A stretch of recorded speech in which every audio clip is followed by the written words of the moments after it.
The Reloaded podcast is a fictional podcast using real-life subjects. It will be offensive to overly sensitive, safe place individuals. Trigger words or phrases will be used, and this is not a podcast for children, meaning all you motherfuckers probably under the age of 25 these days. None of the content reflects the opinions of the creators, but is a reflection of a society that has been told to shut up by the everyone gets a trophy generation.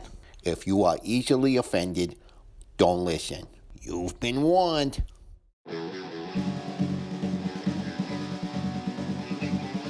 So we're back for episode 4.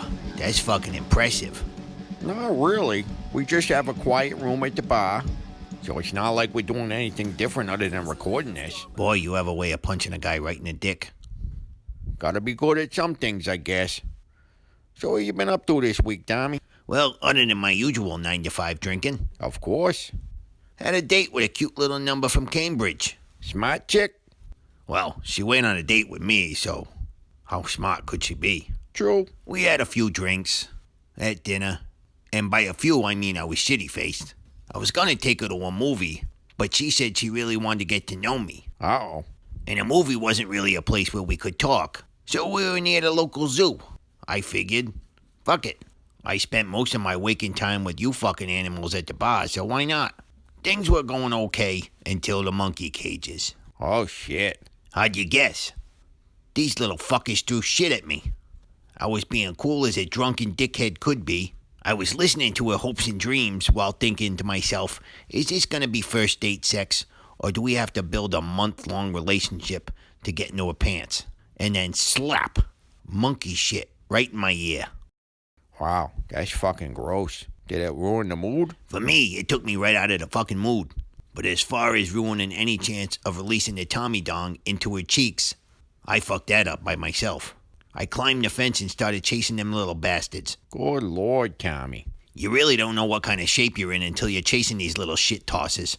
Well, she's screaming at me. People are yelling at me. I heard something about security being called, and I decided there's only one thing I could do in this situation, since I couldn't beat some monkey ass. You'll climb back out and apologize to your date, right? Fuck no. I shit into my hand, flung it at those little assholes. The first one who got me didn't see it coming. I covered his face with a giant beer shit. I honestly don't know whether to laugh, cry, or puke, Tom. That's funny. My date did all three in a span of about 30 seconds. After that, I was hit with a taser, holding my belt in one hand and a pile of shit in the other. I went down like a ton of bricks. Bare ass in a monkey cage. I'm sure it's on YouTube since none of you fuckers do anything anymore without recording it. I don't even know what to say right now. Are you seeing her again? Nah, she said something about it wasn't me, it was her. As if she could never see herself with a guy who fights fire with fire in a monkey cage at the zoo.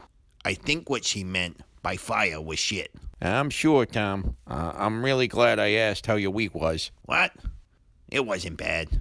I just wish I could have had intimate relations with that pretty young thing. Speaking of Michael Jackson. I don't want to fuck Michael Jackson. You moron. It's called a Segway. I've tried to ride those things. They're weird. So did you hear about the Neverland backlash? Oh, yeah. First, in my drunken opinion, the man was doing weird shit with kids. If it was sexual or just because his own fucked up upbringing made him want to relive a childhood he never had, that's not for me to judge. This doc, while it could be all true, he's not there to defend himself. My issue back then is my issue now. Was he running an overnight camp for children? I don't think so. What parent is going to leave their kids with this dude? Well, he was the Michael Jackson. He was beloved by millions. I don't give a shit if he's a registered daycare provider with background checks. Don't think so. Fuck that shit. I blame the parents. And if he actually did molest the kids, may he burn in hell. But you parents are just fucking stupid. If he's a close family friend, okay. Parents, you're off the hook. But he says, can little Tommy spend the night? My dad would have said, listen, you fuckbag weirdo. I'm not letting my kid stay anywhere near your fading from black to white ass unless I'm staying with him. You do have a point. No shit. That's creepy. So all of a sudden they're not playing any of his songs, they're taking him off The Simpsons, etc. I'm not a huge fan, but that doesn't mean his music wasn't good. Unless he was giving kids hand jobs while recording Beat It. I don't see why one has anything to do with the other. Are they afraid if you listen to Smooth Criminal, They'll become a pedophile? I think people feel like they need to do something, so that's it. Not like they can protest on top of his grave. Who'd listen? Yep. I hate the world today. Everybody has to protest, disagree, and shove things down your throat like fucking morons. No pun intended with the whole Michael Jackson thing. If you want to get your buzz on with the cheapest beer possible, try Buzz Beer. It might taste like it was filtered through dirty socks, but for about 10 cents a can, you can't beat this swill. I can vouch for that. And John, have you ever tried One Wipe Charlie's? Your cousin's a one-wipe guy. He smells like shit. Stay on script, John. Can't say that I have, Tommy. One Wipe Charlie's are like breath mints for your brown eye. You can get them from Dollar Shave Club. For a refreshingly clean rectum, try One Wipe Charlie's. So we're supposed to have an interview with the good Reverend Brian McDowell. We'll get him on sometime, but somehow that fucking fell through. Motherfucker's too busy out there doing all this comical shit. He's a funny guy. I like him. Anyway, this fucking podcast's gonna run a little short today. But I do have a story. One last story from my wonderful week. So I was supposed to get cable installed. Like usual, they give you a fucking time between 1, 3 o'clock, 1, 5 o'clock, whatever fucking time they decide to get there. I had to run out for some beer.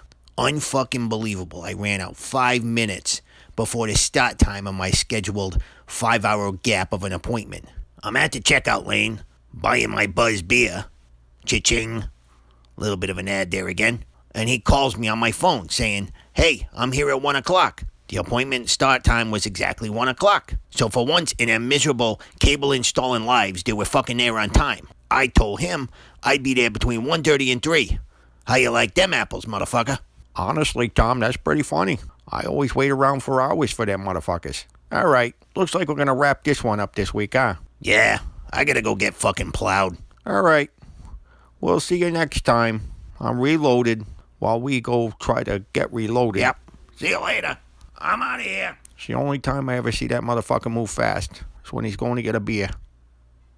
Or pussy. So most of the time it's when he's going to get a beer. See ya.